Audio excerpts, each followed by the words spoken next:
Hey y'all, welcome back. Today I'm going to do a quick video tutorial on a top lining track, a country track that I did called Backroad. And I just finished this track, so I thought I'd go back and just kind of do something quick to help people that are just starting out with Studio One or just starting out with how to produce country songs. And hopefully this will be of use to you and you can pick up some good tips along the way. So please subscribe to my channel. You can visit my website at jeddemlowproductions.com, and let's go ahead and just jump right into this. Okay, so hey, welcome everybody, and welcome to my tutorial on Backroad. This is my second video tutorial, so I'm starting to figure out how to do all this stuff, so bear with me a little bit on this, but if you're joining me, I'm glad you're here. You can always visit my website, Jed Demlow Productions, to check out all of the top lining country beats that I've created for country music songwriters. And hopefully any aspiring country producers will, if you're new to producing country music, or if you're interested in producing with Studio One, hopefully you'll pick up some tips along the way. That's how I learned. I just watched a whole bunch of tutorials and tried a bunch of things along the way. And even sometimes you only pick up maybe one or two small things from each tutorial, but they all stack on top of each other, and you end up, down the road, you end up knowing everything that you needed to know. So on this one, I actually started the drums in FL Studio, which worked out really well. I had never tried it before, but they had a free trial period, so I tried it. And you're able to paint in your drums really quickly. If it's like a pop production kind of thing, which this is a little more like that, you're able to do it really quickly. And I was able to create the drum tracks, the basic drum tracks, in, I would say, under 5 minutes easily. It was all done. And then I just exported the individual tracks right into Studio One. So that's what we have here. I've got kick, snare, claps, and hi-hat. And what I did was I duplicated the clap track here. You can see I duplicated it 3 times, and then I shifted those to give myself a bigger, like a little bit like a group clap type thing, and panned them a little bit away from each other. So I just spread it out just to give me a little thicker clap sound. So that's how I did that. So those drums were ready to go. I dumped them right into Studio One, which is where I prefer to work on everything else. And then I knew that I wanted to get some drum fills together. So, because I like to have the drum track pretty much kind of in place before I start, recording a bunch of stuff on top of it. So I'll do almost the entire drum track. I know how I want it to feel and where the drum fills and stuff are going to go, and you might have to go back and tweak it a little bit, but that's kind of like the way I like to do it. So I took the snare sample that I used in FL Studio to create these simple tracks, and I drug it right onto the snare inside Superior Drummer, which is by Toontrack. If you don't have Superior Drummer, you might want to check it out. It's really great. And I like this Nashville kit. Go figure. I live right on the outside of Nashville. Here is where I do my producing. And so I used this Nashville preset and tweaked it a little bit to my liking. The toms on the preset, the way they come, they ring a lot. They're more like, really ringy toms, so I like to back those down so that you don't have as much of that room in there. Maybe not that much, but you get the gist of it here. Great flexibility in this kit. So I did my fills with Superior Drummer. You can hear one here. We'll watch it come in here.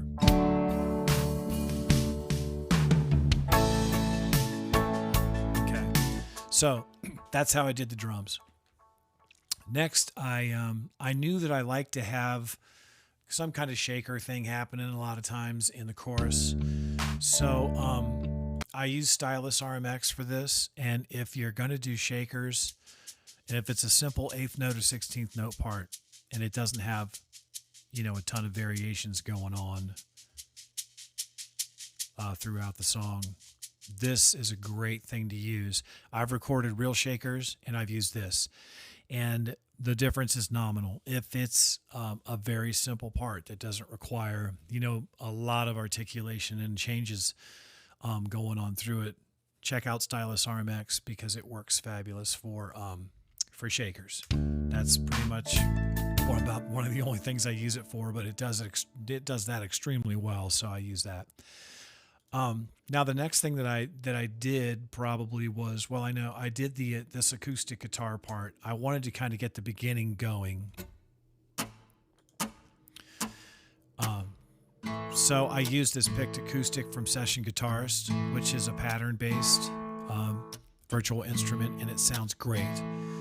You have all these different guitar settings that you can change the condenser if you want bright.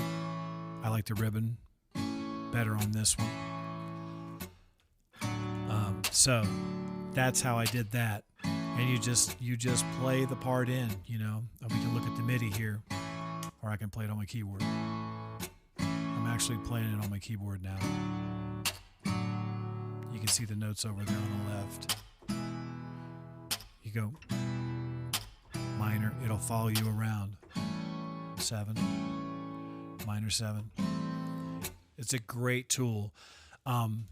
If you're not a fantastic acoustic guitar player and you don't have great mics and a great studio and all that, which you're going to need if you're going to get that kind of an acoustic guitar sound, this is a great way to do it. If I'm, making a record, I'm going to use the real deal on as much as I possibly can, including drums.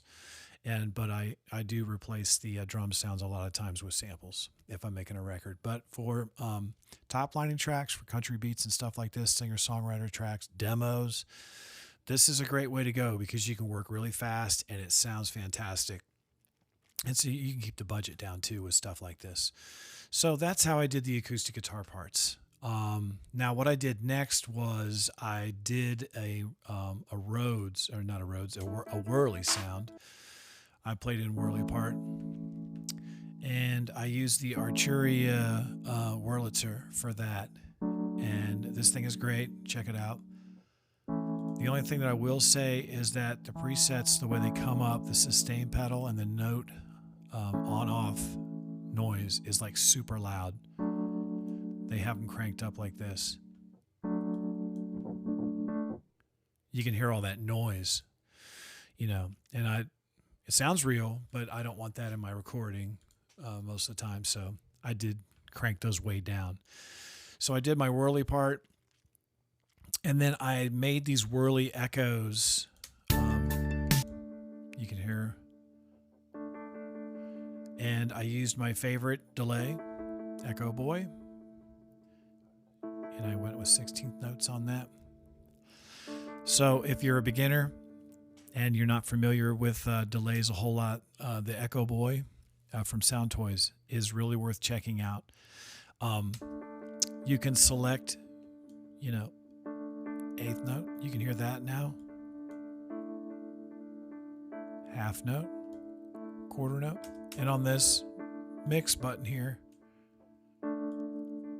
that'll just bring it in a little bit. Or hardly at all, or a ton. That's what the mix does. Feedback is how many times you're going to hear it after it repeats. So that's only doing like maybe 3 that you can hear. Now you can do feedback.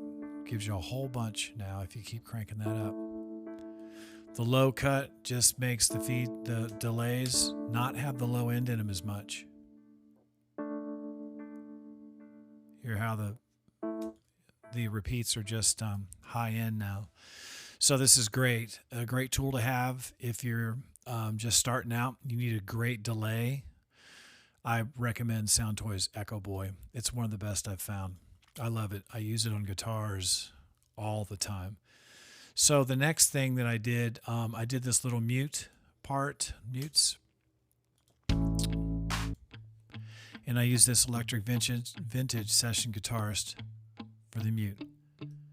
Okay, and you can see how I just played them in here. Okay, that's great. It gets the job done. I'm playing that on my keyboard now.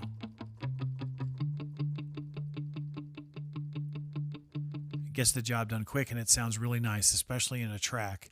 Hard to beat. Sounds like a real guitar.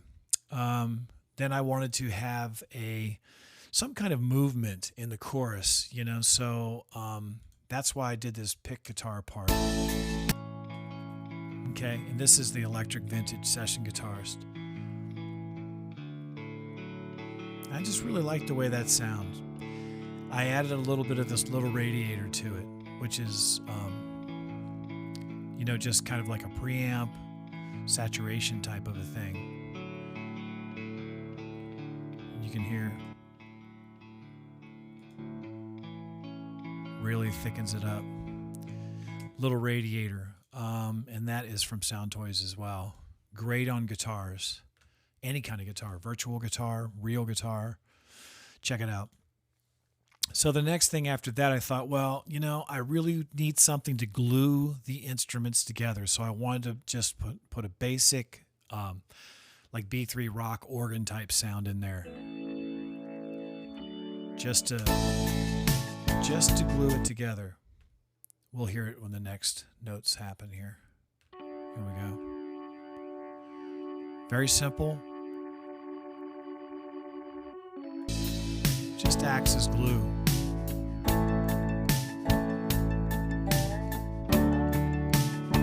Now you can barely hear it, but it's doing its job. Okay, so the next part that I wanted more movement in the chorus. It's good to have things happen, and I like to build things like from the very beginning. We've got hardly just the basic.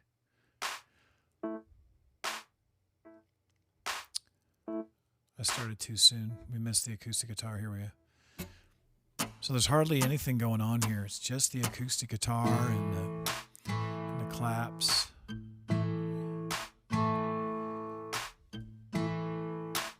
And then things build, as they come in. That's a good way to start sometimes. You don't always have to start with guns blazing. You can build it as you go.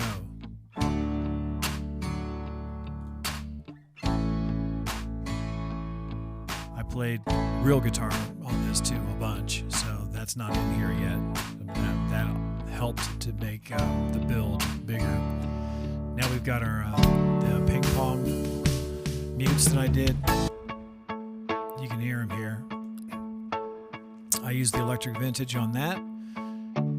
And I like to use the effects that are built right into the virtual instrument as much as I can, because a lot of times those are really good and they just sit right with the instrument. It just feels right.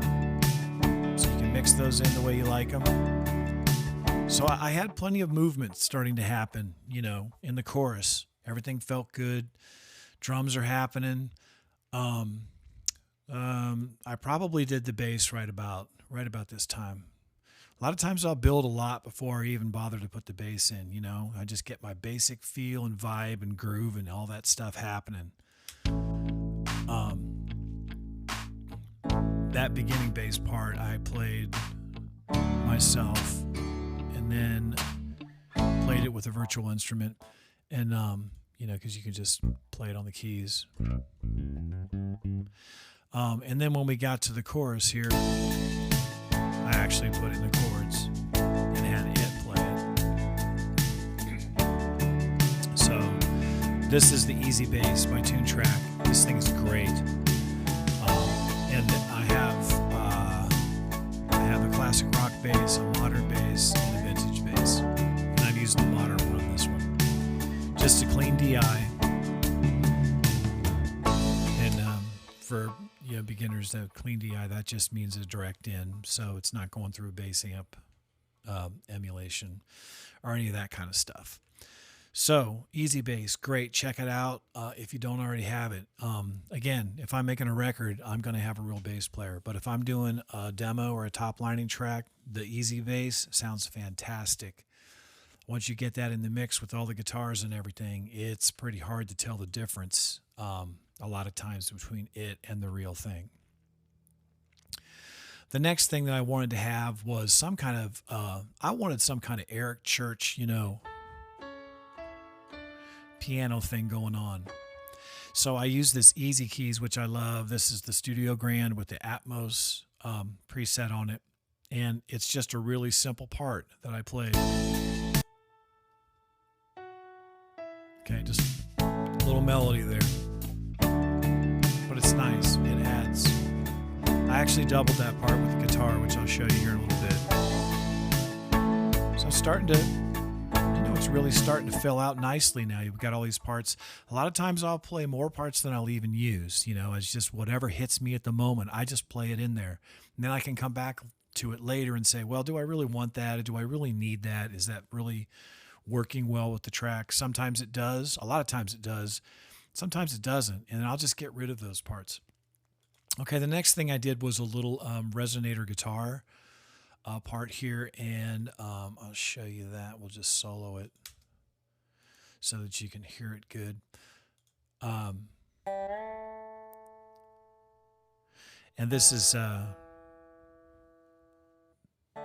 Contact Native Instruments. It's called the Resonator, and I wanted to give it, like some kind of a country vibe. So that really helped a lot. Sitting in the mix, it really is nice. And then when we got to the chorus, I wanted a mandolin flying up high. So I grabbed Arcade by Output and used one of the Nashville lines. There's all these different, they call them lines, patches or library, whatever you want to call it. They call them lines. And I grabbed this Nashville one and just dropped this mandolin sound in here. So you can see where I played that in here. Very simple part, but in the mix, it sounds nice. So what you want to do is, and it's probably with any kind of music, but you want all these parts just to fit together, like fingers in a glove. All the parts are working together. Nothing's poking out too much. Nothing's getting in the way of each other. And you want to listen to it and say, well, what does it need? Does it need low end? Does it need rhythm? Does it need high end? Does it need, spikiness or jabby chords? Or does it need smooth, gentle strings? Whatever it is that the song needs, that's what you have to find. You find the right sounds, you find the right instruments, and then you program the sounds or you play it, depending upon how good you are on whatever instrument. You just get it done. When you're a producer, it does not matter how you do it. It doesn't matter at all. There's no rules. You just want it to sound good. That's it. It's the outcome is all that matters. It does not matter how you get there. So feel free to experiment, break the rules, do anything that sounds good. If it sounds good, it is good. So that's basically, how I did the MIDI parts of this song. Okay, so I'm going to do another tutorial to talk about how I did the mix. So let's take a look at the guitar parts that I had added here. So there's quite a few of them. When you play simple parts and you put them all together and make them fit in something like this, it turns out sounding good. But here's the so that's the basic signature riff, and that just goes right, it just sits right in there with that first guitar part that I did. Turn this up just a tiny bit. There we go. Okay, so the next thing that I did, I added I just went to the chorus and added diamonds, which are usually whole notes or a whole measure or whatever. So I added those in the chorus. Okay, and added parts, like rhythm parts in the verse, chug guitar.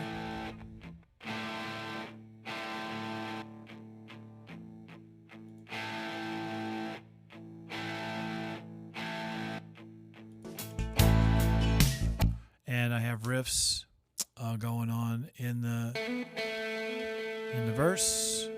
I played a ping pong guitar part in the chorus, which really, gives it even more, life and movement. So my goal with the guitar was to create texture and movement in the verses and in the chorus. So, like here in the first verse, I played a mute part, just very simple. And I'll pan this. This is like panned left 50, so quite a bit to the left. And those riffs I panned to the left. And I've got stuff panned to the right, so I have balance.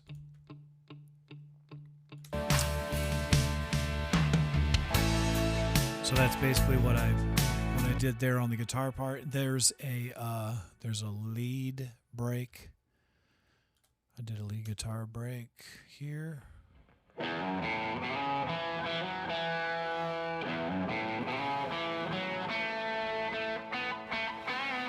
did a rhythm part here with it.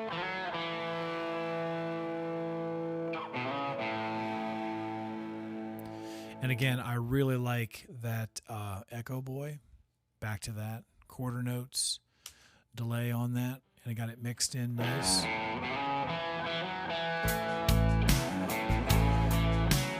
What is playing in the track, it's not as noticeable.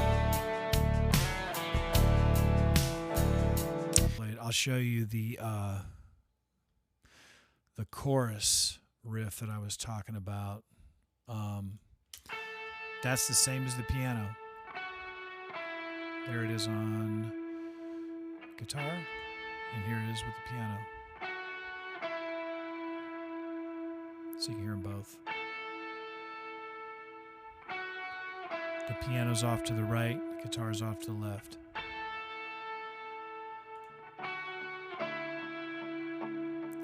And so you can see how these things fit together. Here's that little ping pong guitar riff that I did.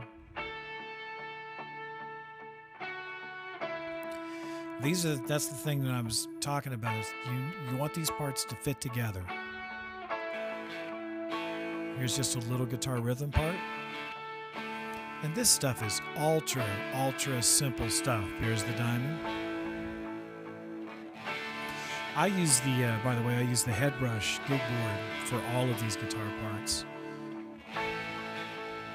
I love the way it sounds. If you're starting out on guitar, you're intermediate, whatever, even if you're a pro, man, check out the Headrush. They make a pedal board for live, and they make the gig board for studio. I think a little more for studio use. And it's great. Just love the way it sounds. There's that pick guitar.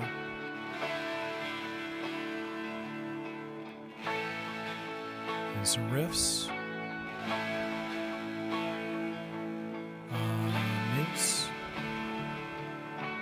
You hear that mute come in there? Money riff.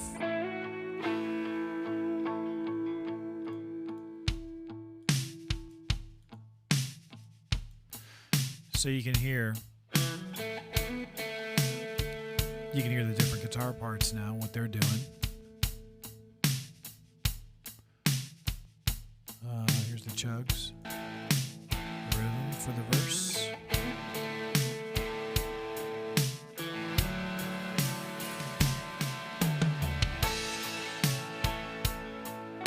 And our acoustic.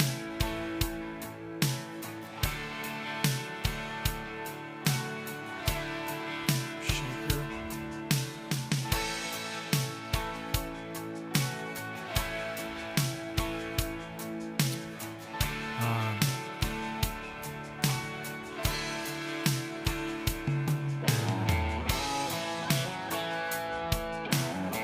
Okay, so anyway, that's the guitar parts. So you can really hear, if we listen from the very beginning, you can hear the build.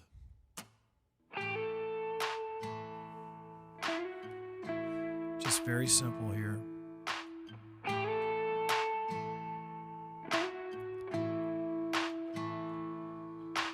You got your mutes. And you got that whirly doing the echo part. Bass is just in there. You got the resonator guitar.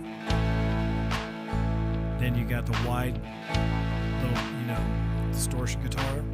Just kind of a breakup guitar coming in there. Drum fill, chorus. Piano riff.